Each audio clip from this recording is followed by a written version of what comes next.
Hello, আসসালামু আলাইকুম সবাইকে। কেমন আছেন সবাই? আমি আজকে আরেকটি রেসিপি নিয়ে চলে আসলাম। আমার আজকের রেসিপি হচ্ছে Maggi Thai soup. Thai soup রেসিপিটি আজকে আপনাদের সাথে শেয়ার করব।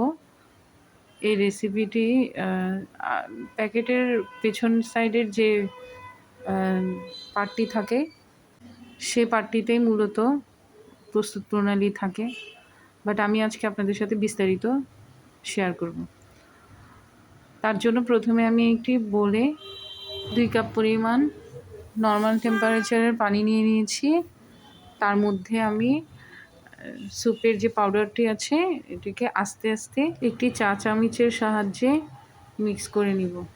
এই পাউডারটি একেবারে একসাথে ঢেলে দিলে দলা পেকে যাবে, সেজন্য অল্প অল্প দিয়ে দিয়ে মিক্স করে নিতে হবে। ঠিক এইভাবে আপনারা অল্প অল্প দিয়ে মিক্স করে নেবেন।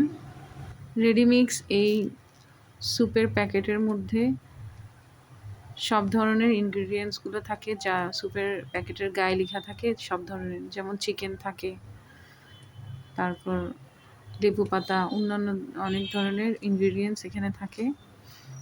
আপনারা চাইলে অন্য কিছু না দিয়ে এমনিতেও বানিয়ে খেয়ে নিতে পারেন, কিন্তু আবার কেউ চাইলে ভেজিটেবল বা অন্যান্য জিনিসও ইউজ করতে পারেন। এটা আপনাদের নিজের ইচ্ছে মতোই করে খেতে পারেন। তো আমার স্যুপ মিক্স হয়ে গেছে। এখন আমি রান্নায় চলে যাব। তার জন্য আমি প্রথমে চুলায় একটি কড়াই বসিয়ে দিয়েছি। কড়াইয়ের মধ্যে মিক্সচারটি ঢেলে দিব। এখন আমি আস্তে আস্তে নেড়ে নেড়ে মিক্সচারটিকে রান্না করব। একটু আঠা আঠা হয়ে গেলে, মোটামুটি জাল করার পরে একটু আঠা আঠা হয়ে গেলে তারপর আমি আমার ইচ্ছে মতো উপকরণ ইউজ করতে পারবো। আমি এই স্যুপের মধ্যে ডিম ইউজ করব। ডিমটিকে আমি একটি বাটিতে নিয়ে ফেটিয়ে নিচ্ছি। সুন্দর করে চামচ দিয়ে নেড়ে ফেটিয়ে নিব এভাবে। তারপর আমি এই স্যুপের মিক্সচারের মধ্যে ঢেলে দেব।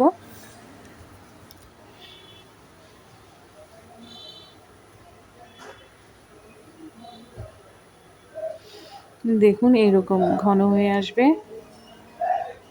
এ পর্যায়ে আমি যে ডিমটিকে ফেটিয়ে রেখেছিলাম, ডিমটিকে ঢেলে আমি অনবরত কিছুক্ষণ নাড়ব, তাতে করে পুরো স্যুপটির মধ্যে ডিমগুলো মিক্স হয়ে যাবে।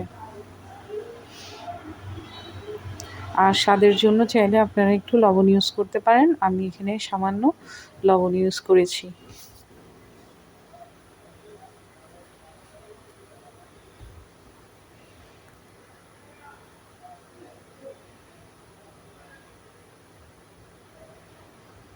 সামান্য লবণ ইউজ করলাম আমি এখানে আমি কিছু লেবু পাতা দিয়ে দিয়েছি। লেবু পাতাটি দিলে অনেক সুন্দর একটা ঘ্রাণ আসে। তার মধ্যে দিয়ে দিলাম সামান্য কিছু কাঁচামরিচ কুচি।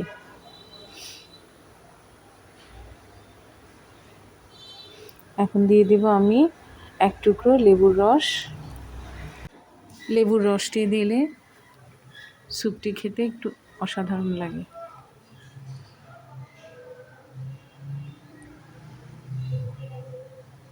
এই তো সব কিছু দিয়ে আমি আবার একটু নেড়ে ছেড়ে নিব। তৈরি হয়ে গেছে আমার ম্যাগি থাই স্যুপ। আমার রেসিপিটি ভালো লাগলে আমার চ্যানেলটিকে সাবস্ক্রাইব করবেন, ভিডিওগুলোকে লাইক করবেন, শেয়ার করবেন। ধন্যবাদ সবাইকে।